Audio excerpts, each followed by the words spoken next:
এই যে বিষাক্ত সাপগুলো দেখতে পাচ্ছেন, এইগুলোকে এমনভাবে চাষ করা হয় যা দেখলে আপনি ভয়ে আঁতকে উঠবেন।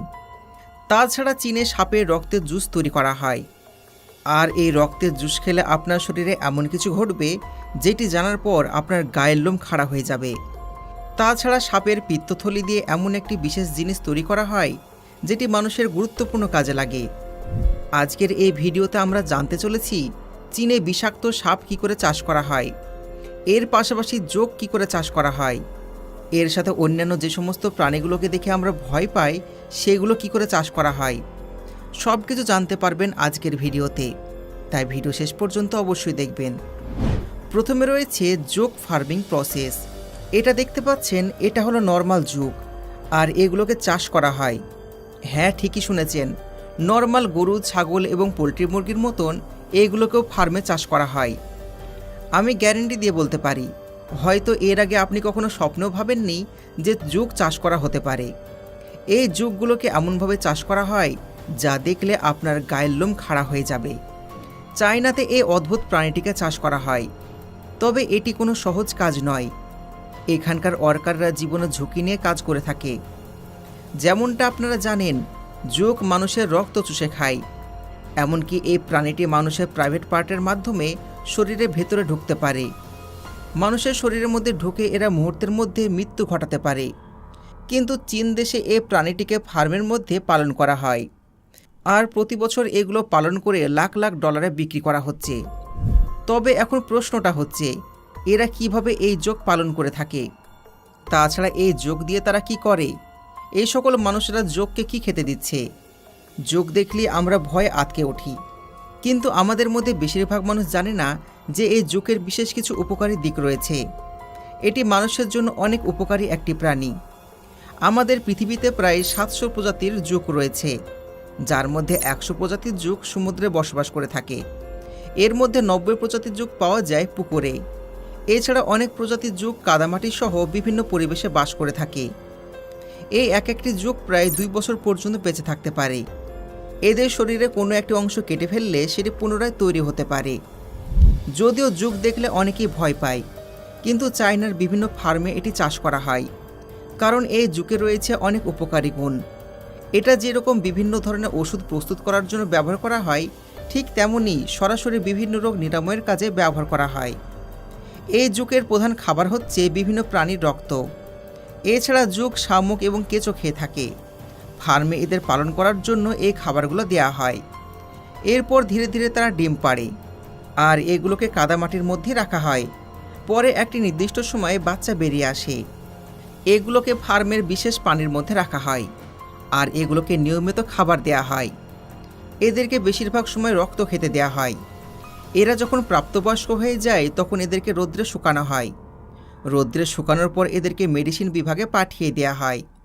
এছাড়া এটির সাহায্যে প্রাচীনকালে বিভিন্ন ঐতিহাসিক ওষুধ তৈরি করা হতো।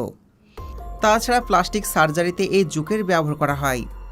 এই জোঁকের সাহায্যে মানুষের চেহারা চিকিৎসা, স্তনের চিকিৎসা, বিভিন্ন ধরনের চিকিৎসা করা হয়। তাছাড়া এই জোঁক মানুষের শরীরে থাকা বিভিন্ন ব্যাকটেরিয়া ধ্বংস করতে পারে। এই জোঁক ব্লাড সেল সহ মানুষের বিভিন্ন রোগের চিকিৎসা করতে পারে। এই কারণে চীন, কোরিয়াতে প্রতি বছর এই জোঁক বিপুল পরিমাণে চাষ করা হয়। তারপরে এগুলোকে ইউরোপ এবং আমেরিকা মহাদেশে এক্সপোর্ট করা হয়। বর্তমানে এটা এশিয়া মহাদেশে বিপুল পরিমাণে ছড়িয়ে পড়েছে। ইন্দোনেশিয়ায় এমন কিছু গ্রাম রয়েছে যে গ্রামে প্রতিটি বাড়িতে সাপ চাষ করা হয়ে থাকে। এগুলো সে বিষাক্ত সাপ যেগুলোকে দেখে প্রতিটি মানুষ ভয়ে দৌড়ে পালিয়ে যায়। অথচ তারা এই সমস্ত সাপগুলোকে লালন পালন করে, আর তারা এগুলো পালন করে প্রতি বছর কোটি কোটি টাকা আয় করছে। এই সাপের চামড়া দিয়ে তৈরি করা হয় বিভিন্ন ধরনের দামি দামি ব্যাগ, জুতো।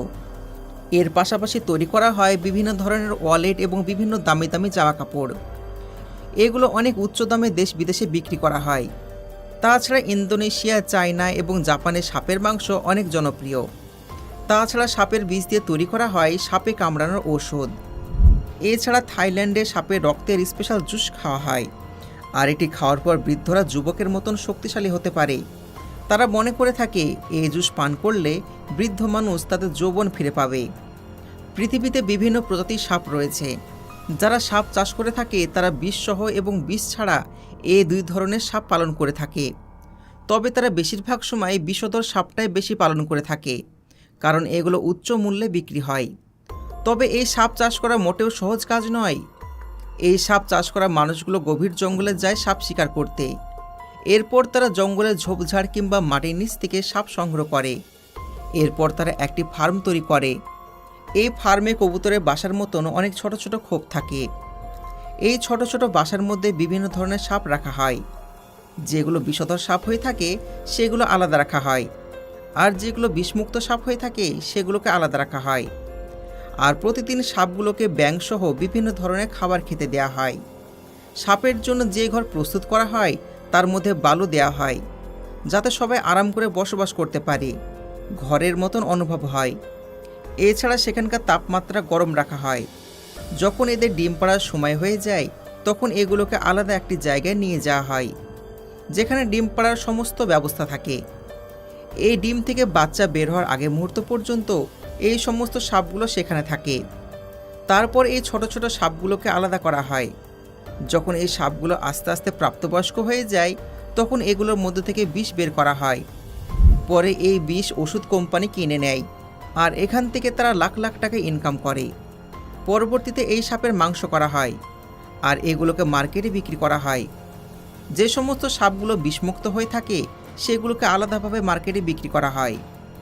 এগুলোকে মেরে এর ভেতর থেকে আবর্জনা পরিষ্কার করা হয়। তারপর এগুলোকে বাজারজাত করা হয়। থাইল্যান্ড, জাপান এবং চীনে সাপের মাংস এবং স্যুপ খুবই জনপ্রিয়। বিশেষ করে চীন, জাপান এবং ইন্দোনেশিয়াতে এই খাবার খুবই জনপ্রিয়। তাছাড়া যে সমস্ত সাপের চামড়াগুলো অনেক মোটা হয়ে থাকে, ভালো কোয়ালিটির হয়ে থাকে, সেগুলোকে ফ্যাক্টরিতে পাঠিয়ে দেওয়া হয়। এই ফ্যাক্টরিতে চামড়া দিয়ে বিভিন্ন ধরনের পোশাক তৈরি করা হয়। এর মধ্যে রয়েছে ব্যাগ, বেল্ট, ওয়ালেট এবং জ্যাকেট। এগুলো নিজের দেশের পাশাপাশি আন্তর্জাতিক মার্কেটে বিক্রি করা হয়। এছাড়া এই সাপের রক্ত আলাদাভাবে সংগ্রহ করা হয়। এগুলোকে চায়নার মানুষ শরবত করে খায়। এছাড়া সাপের পিত্তথলি ফেলে দেওয়া হয় না, ওগুলোকে আলাদাভাবে রৌদ্রে শুকানো হয়, আর ঐতিহাসিক ওষুধ তৈরি করার জন্য পাঠিয়ে দেওয়া হয়। এই সাপের পিত্তথলি দিয়ে অনেক দামি দামি ওষুধ তৈরি করা হয়। মানে সাপের কোনো কিছু ফেলে দেওয়া হয় না। সাধারণ সাপের থেকে পাইথন সাপের চামড়া বেশি দামি হয়ে থাকে। এই পাইথনের চামড়াগুলো ভালো মতো শুকিয়ে ফ্যাক্টরিতে পাঠানো হয়, আর ফ্যাক্টরিতে এগুলো দিয়ে বিভিন্ন জিনিস তৈরি করা হয়। এবার চলুন এক নজরে আপনাদের দেখিয়ে দিই ব্যাঙের মাংস কী করে করা হয়। আপনারা হয়তো শুনে অবাক হচ্ছেন, ব্যাঙের মাংস আবার কী করে সম্ভব? তো বর্তমানে ফার্মে ব্যাঙও চাষ করা হচ্ছে। ভিয়েতনাম দেশটিতে প্রচুর পরিমাণে ব্যাঙ চাষ করা হয়। এগুলো চীন, জাপান, মালয়েশিয়া সহ বিভিন্ন দেশে রপ্তানি করা হয়। এই ব্যাঙের মাংস অনেক লাভজনক একটা ব্যবসা। চায়না এবং জাপানে ব্যাঙের মাংস অনেক জনপ্রিয়। তারা মনে করে থাকে এটা অনেক পুষ্টিকর একটি খাবার। ব্যাঙ পালন করার জন্য সবার প্রথমে ব্যাঙ সংগ্রহ করা হয়। তারপর ফার্মে এগুলো ব্রিডিং করা হয়। একটা নির্দিষ্ট সময় পর যখন তাদের মিটিং সিজন চলে আসে তখন ফিমেল ব্যাঙ একটি বিশেষ ধরনের আওয়াজ করতে থাকে। এর ফলে পুরুষ ব্যাঙগুলো তাদের উপর আকর্ষিত হয়। এরপর তাদের মিটিং হয়। এরপর ফিমেল ব্যাঙগুলো ডিম পাড়ে। মাত্র 1 থেকে 3 সপ্তাহের মধ্যে ডিমগুলো থেকে ব্যাঙাচি বের হয়। এগুলোকে আলাদা একটি পানির ট্যাঙ্কারে রাখা হয়, আর সেখানে তারা আস্তে আস্তে বড় হতে থাকে। আস্তে আস্তে তারা প্রাপ্তবয়স্ক ব্যাঙ হয়ে যায়। যারা যারা ব্যাঙ চাষ করে থাকে তারা ব্যাঙগুলোকে ছোট, মাঝারি এবং বড় আকারে ভাগ করে নেয়। তারপর এগুলোকে আকার অনুযায়ী তাদের বিভিন্ন খাবার দেয়া হয়। তাদেরকে খাবার হিসাবে দেয়া হয় বিভিন্ন মাছ, ভিটামিন এবং মিনারেলযুক্ত খাবার। এই সমস্ত ব্যাঙগুলো যে ট্যাঙ্কারে থাকে সেগুলোকে নির্দিষ্ট সময় পর পরিষ্কার করা হয়, যেন ট্যাঙ্কের মধ্যে ব্যাকটেরিয়া না জমে। যখন ব্যাঙগুলো প্রাপ্তবয়স্ক হয়ে যায় তখন এদেরকে এইভাবে বস্তায় ভরে ফ্যাক্টরিতে পাঠিয়ে দেওয়া হয়। ফ্যাক্টরিতে প্রয়োজন অনুসারে এগুলোকে কাটিং এবং প্রসেসিং করে বাজারজাত করা হয়। তো বন্ধুরা, দেখতে পেলেন চীনের মানুষ কি খায় না। চীনের মানুষ চেয়ার টেবিল বাদ দিয়ে 4 পাওয়ালা সব কিছু খেয়ে থাকে। এই বিষয়ে আপনার মতামত কি? আপনি কি কখনো চীনে যেতে চাইবেন? অবশ্যই কমেন্টের মাধ্যমে জানাবেন। আশা করি আজকের ভিডিও আপনাদের অনেক ভালো লেগেছে। ভিডিও ভালো লাগলে ভিডিওতে লাইক করবেন, বন্ধুদের সঙ্গে শেয়ার করবেন। ধন্যবাদ।